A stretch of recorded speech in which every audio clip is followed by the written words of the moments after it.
Halo, apa kabar kalian semuanya? Semoga selalu sehat ya.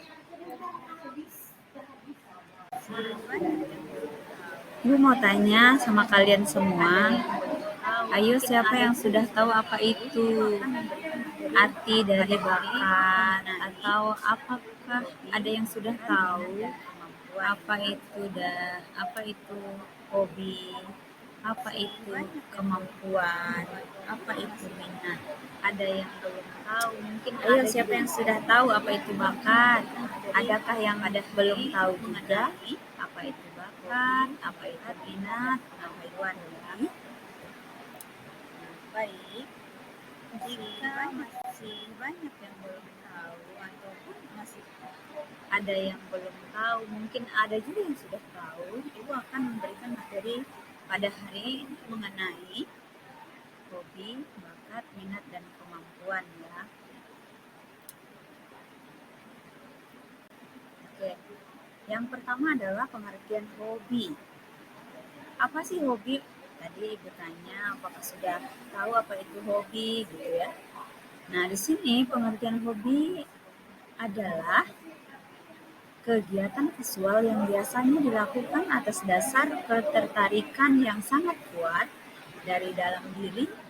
Hobi juga merupakan kegiatan secara umum membuat kita banyak menginvestasikan sesuatu ke dalamnya, baik itu materi maupun waktu dengan sangat senang hati.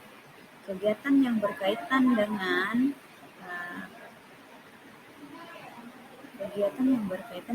keinginan kalian, kesukaan ya, biasanya dilakukan saat seseorang memiliki waktu yang luang atau memiliki waktu yang banyak gitu ya. Seperti apa sih hobi yang kalian punya, atau sudah adakah yang mengetahui hobi kalian sendiri atau hobi masing-masing? Contoh, siapa yang bisa menyampaikan hobinya? Misalnya hobinya apa di sini kalian? Contoh hobinya saya sebutkan dulu ya, Ibu sebutkan dulu ya Nana. Contoh hobinya memasak. Memasak. Selain memasak, ada juga hobi misalnya menyanyi, hobi menari, kemudian ada lagi salah satu hobi yang berkaitan dengan waktu yang luang atau memerlukan waktu yang banyak. Contohnya memancing. Itu kan hobi itu disalurkan karena memiliki waktu luang, karena memancing juga memerlukan waktu yang banyak ya. Dan orang yang memancing juga mungkin tipe-tipe yang sabar menunggu ikan makan umpan dari pancing tersebut ya. Oke, itu salah satu contoh yang Ibu sebutkan ya eh, dari hobi tadi ya. Mungkin kalian memiliki hobi yang ada yang tidak saya sebutkan tadi. Mungkin ada yang melukis ya, atau ada yang hobi menyanyi, karate dan sebagainya ya. Itu. Kemudian selain hobi, ada juga pengertian bakat.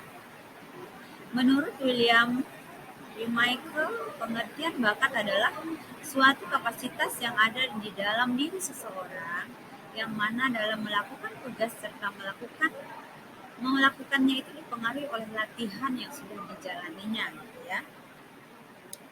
Menurut S.C. Utami Munandar, bakat adalah sebuah kemampuan bawaan dari seseorang yang mana sebagai potensi yang masih perlu untuk dikembangkan lebih lanjut dan dilatih sehingga dapat mencapai impian yang ingin diwujudkan. Oke, kira-kira kalian punya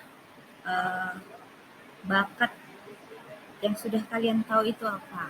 Apa sih bakat yang kalian punya di dalam diri kalian masing-masing? Nah, jadi kalau menurut pengertian ini, bakat itu adalah suatu kapasitas yang ada dalam diri kita.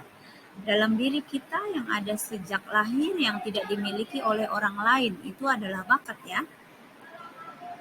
Nah, dia juga dipengaruhi oleh latihan, dan terus latihan yang sudah dijalani terus. Ya. Kemudian pengertian minat, kayak minat. Minat menurut Crow and Crow yaitu suatu hal yang memiliki hubungan dengan daya tarik yang akan mendukung seseorang untuk tertarik pada sebuah benda, pada orang atau kegiatan tertentu. Biasa juga berupa pengalaman yang cukup efektif yang mungkin saja dimulai dari kegiatan itu sendiri ya. Minat bisa dimulai dari kebiasaan yang sering dilakukan. Nah, minat itu apa sih? Minat itu kan keinginan ya, keinginan kita, keinginan yang apa yang ingin kita lakukan. Nah, itu adalah minat. Misalnya kita ingin makan apa, misalnya itu kan keinginan atau minat ya. Atau kita ingin membuat apa seperti kerajinan-kerajinan. Kita berminat membuat apa contoh. Nah, kalau ada contoh yang Ibu tampilkan di PowerPoint ini adalah contoh seperti kue ya, kue cake atau kue cupcake namanya ya. Ya ini cupcake ya, cupcake bisa juga ya berupa pengalaman yang cukup efektif ya. Misalnya contoh bikin cupcake ini kan tidak langsung jadi, terkadang ya kalau tidak minat, tidak senang, tidak ingin ya kuenya nggak jadi ya. Jadi contohnya Ibu di sini kasih gambar ke PowerPoint Ibu, ada contoh cupcake yang sangat menarik tampilannya, ada berbagai macam bentuk model hiasan ya. Nah, itu istilahnya kalau kita berminat bisa menunjukkan hasil yang sangat kreatif ya. Nah, contohnya membuat cupcake. Di sini ada contoh berbagai macam cupcake yang bentuknya sangat menarik. Kemudian sebelum kita mencoba juga kita merasa sangat tertarik untuk menikmati cupcake tersebut ya. Cakep-cakep sekali ya warnanya. Kemudian ada topping-toppingnya. Warnanya menarik, toppingnya menarik. Nah, hiasannya juga sangat menarik. Nah, itu adalah dari minat kita.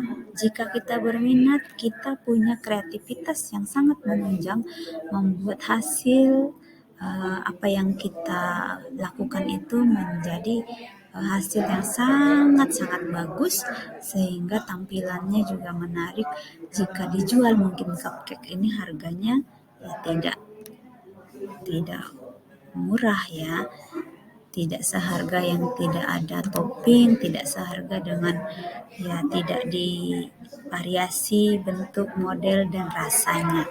Nah, itulah bentuk dari orang mempunyai minat. Dia sudah punya minat melakukan sesuatu sehingga dia punya kreativitas. Dia berminat mengkreasikan apa rasanya, modelnya, bentuknya, tampilannya, dia akan mengkreasikan.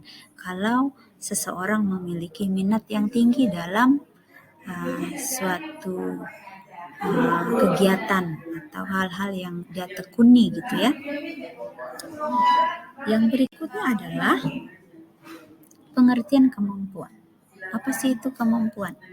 Menurut Muhammad Zain, ia berpendapat bahwa kemampuan merupakan potensi yang ada berupa kesanggupan, kecakapan, kekuatan kita berusaha dengan diri sendiri.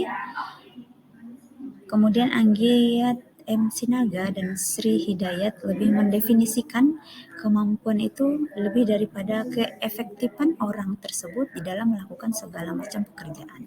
Yang artinya kemampuan merupakan dasar dari seorang tersebut melakukan sebuah pekerjaan secara efektif dan tentunya efisien ya. Oke. Kemudian itu disebut tadi dari pengertian kemampuan. Apa itu kemampuan yang kalian miliki? Jadi kemampuan itu adalah potensi yang ada berupa kesanggupan, kecakapan, kekuatan kita secara pribadi berusaha dengan giat, dengan sepenuh hati, dengan usaha diri sendiri ya.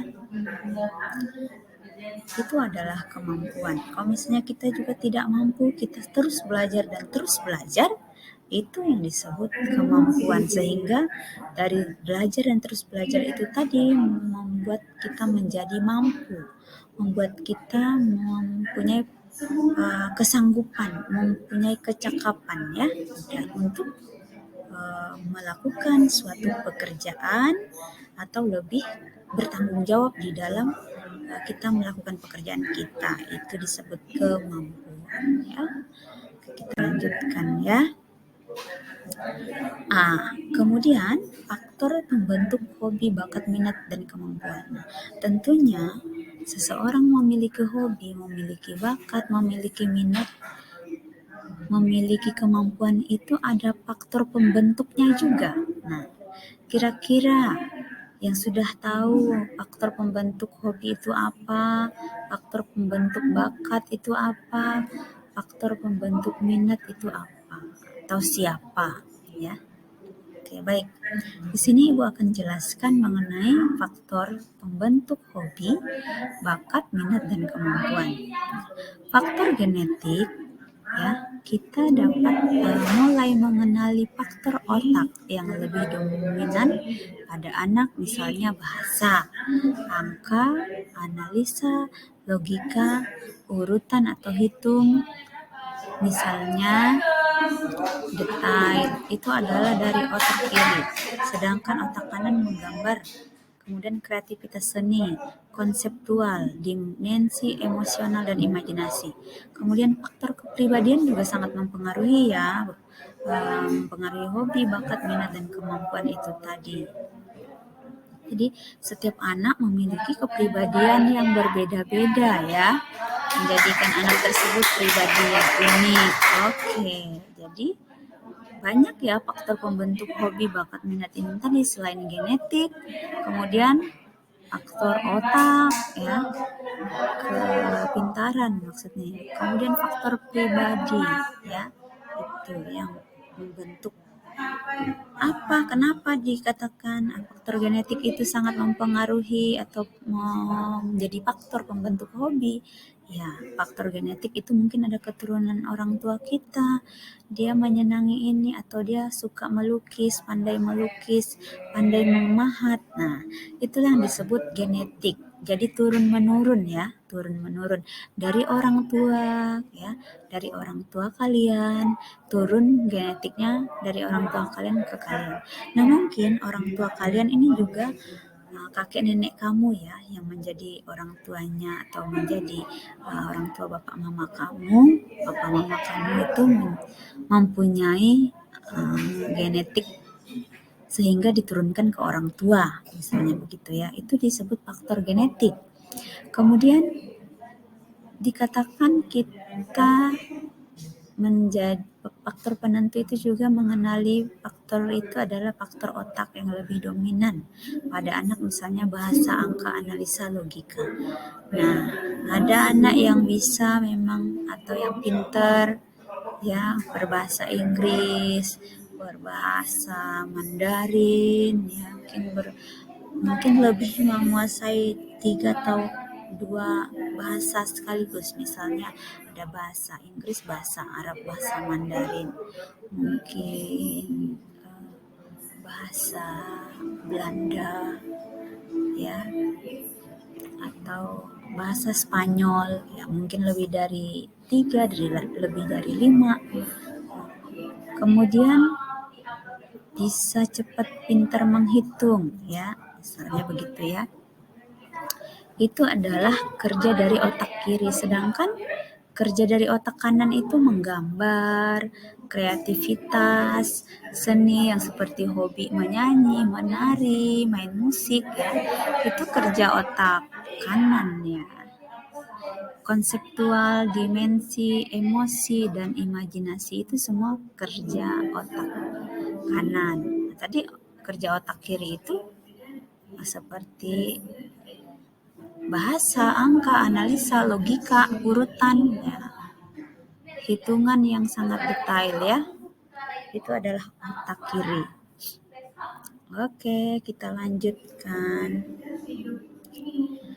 Kemudian faktor lingkungan juga mempengaruhi. Faktor lingkungan keluarga, salah satu faktor yang terpenting yang menentukan perkembangan seorang anak ya. Itu faktor lingkungan keluarga ya. Kenapa dikatakan atau kenapa bisa disebutkan faktor lingkungan keluarga sangat ya mempengaruhi atau menjadi faktor pembentuk hobi, bakat, minat, dan kemampuan itu tadi. Karena di dalam keluarga lah ya, di dalam keluarga lah kita biasanya dituntun, diberi motivasi, disayang, diarahkan oleh orang tua kita yang menyayangi kita, yang mencintai kita. Sehingga keluarga itu sangat berperan penting di dalam pembentukan semua hobi, ya karakter, kemampuan, bakat, dan minat kita tadi itu ya. Kemudian salah satu faktor yang terpenting yang menentukan perkembangan seorang anak itu adalah faktor lingkungan sekolah ya. Faktor lingkungan sekolah juga sangat mempengaruhi ya anak-anak ibu yang ibu sayangi.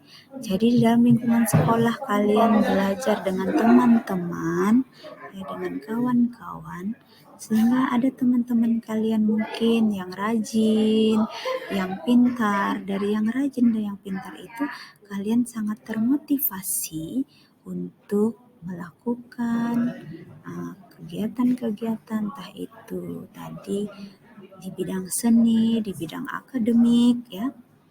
Kemudian kalian termotivasi karena ada teman kalian mungkin yang mampu, yang bisa melakukannya. Jadi kalian terdorong, termotivasi untuk melakukan yang terbaik juga. Jadi faktor lingkungan sekolah sangat mempengaruhi. Karena lingkungan sekolah juga sebagai jembatan ya untuk menyalurkan bakat kalian, hobi kalian ya. Tuh. Kemudian anak dapat melihat dan menumbuhkan bakat serta minatnya ya, dari faktor keluarga, faktor lingkungan sekolah. Kemudian faktor pola asuh orang tua ya. Pola asuh orang tua. Oke ya. Nah, perbedaan kemudian sekarang oke tadi ya. Kemudian